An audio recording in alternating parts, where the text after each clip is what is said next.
intégrer dans ce processus de réflexion qui nous est apparu à la TNE non seulement comme une évidence, mais nous avions également la volonté de soutenir le courage de camarades qui ont jeté un fameux pavé dans la mare en déclarant haut et fort ce que beaucoup pensent tout bas. Notre participation au groupe de préparation de ce meeting, avec les différentes mouvances de gauche de la gauche, était le reflet de notre intérêt pour la démarche, en exprimant clairement l'espoir de voir se mettre en place une réelle alternative et de poser un acte collectif fort. On peut se faire traiter d'idéaliste ou de naïf par ceux qui nous font remarquer que l'action commune socialiste reprend vigueur et que les piliers traditionnels restent indomptables au rang. Ça ne nous empêche pas, aujourd'hui, sur le terrain de Charleroi, de se faire confiance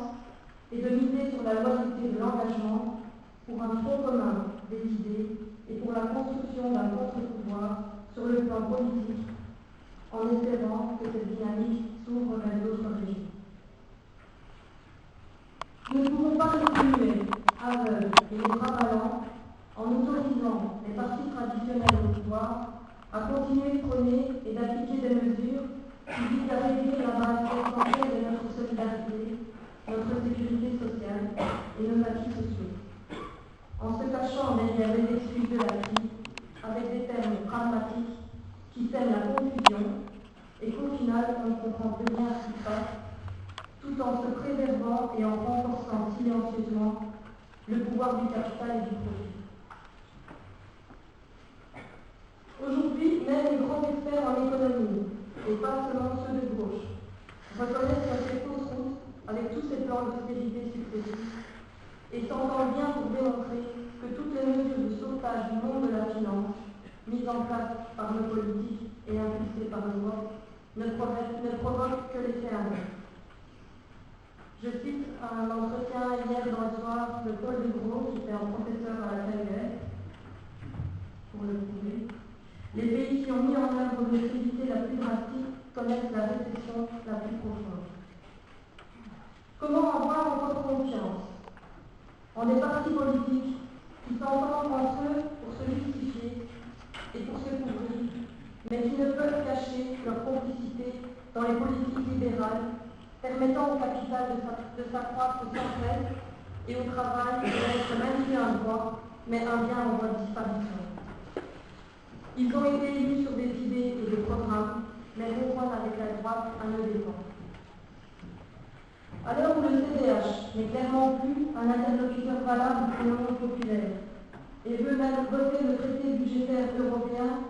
en tallant l'articule à la droite, à l'heure où le PS, quant à lui, démontre, quoi qu'il en dise, qu'il démissionne de ses valeurs d'origine et n'est plus la force politique qui représente les travailleurs,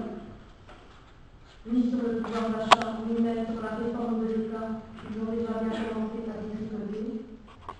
sans parler de leur position et responsabilité sur la privatisation des services publics. Ou bien à ceux comme l'écologie, malgré quelques sursauts de ces plus courageux, qui changent leur vote en fonction de leur participation ou non au niveau du pouvoir et qui semblent suivre ou privilégier des alliances contre nature pour être dans la cour des grands à tout prix. Notre devoir en tant que syndicaliste, c'est de rester un contre-pouvoir et de veiller à la cohérence entre les paroles, les programmes et les actes. À la télé, nous pensons aussi, non seulement qu'un autre modèle est possible, mais qu'il est indispensable et qu'il ne peut reposer que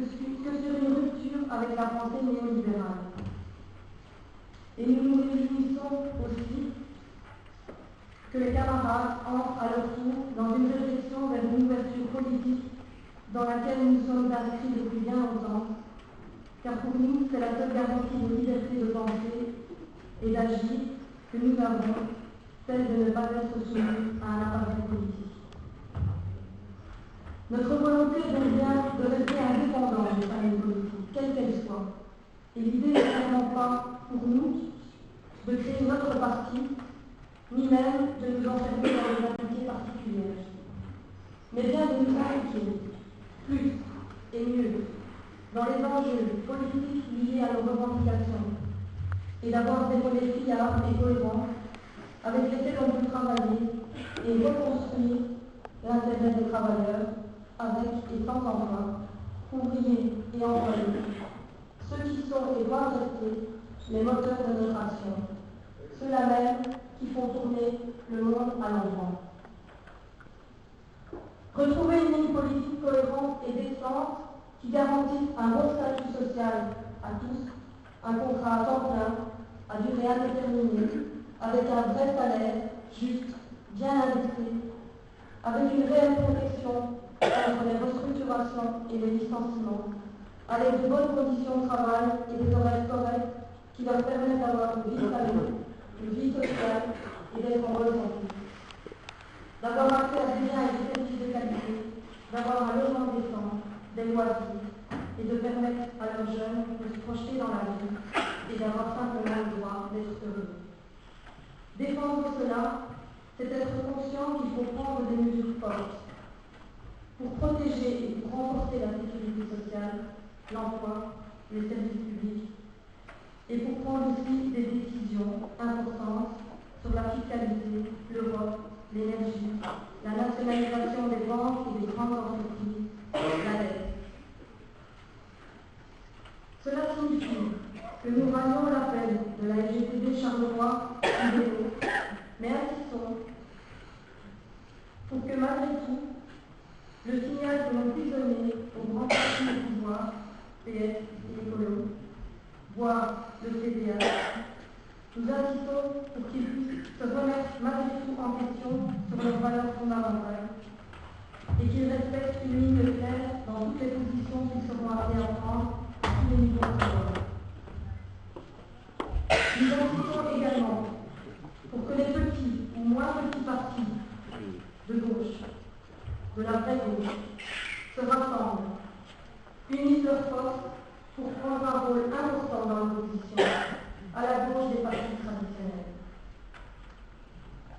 Enfin, face à la violence de la société capitaliste qui tente de nous diviser à tout bout de champ, notre volonté est aussi de renforcer les alliances et le front des travailleurs et de définir un socle commun pour défendre un projet social plus juste, plus humain et plus solidaire. Aujourd'hui pourrait être le début de quelque chose d'important qui redonne du souffle, du sens et des perspectives. Le projet est encore un peu hybride, mais dans le nombre de gens qui se sont réunis aujourd'hui, il est ambitieux et il va se réaliser. Cette première rencontre va permettre de préciser tout cela. En tout cas, il y a urgence, face à toutes les mesures qui risquent encore de nous déstabiliser, et négocier, conscientiser les travailleurs, faire des grèves, des actions, des manifestations, c'est important, mais ce n'est plus suffisant. On sait que le système est puissant et que ce n'est pas seulement au niveau de la région de Charleroi ou même de la Belgique que les choses prendront une autre allure, mais rester chacun dans son coin et continuer à espérer, sans oser faire le premier pas, que d'autres le fassent à notre place, ça s'appelle la fatalité, et ça n'est pas notre chance. La porte du changement s'ouvre d'abord de l'intérieur. Bon débat.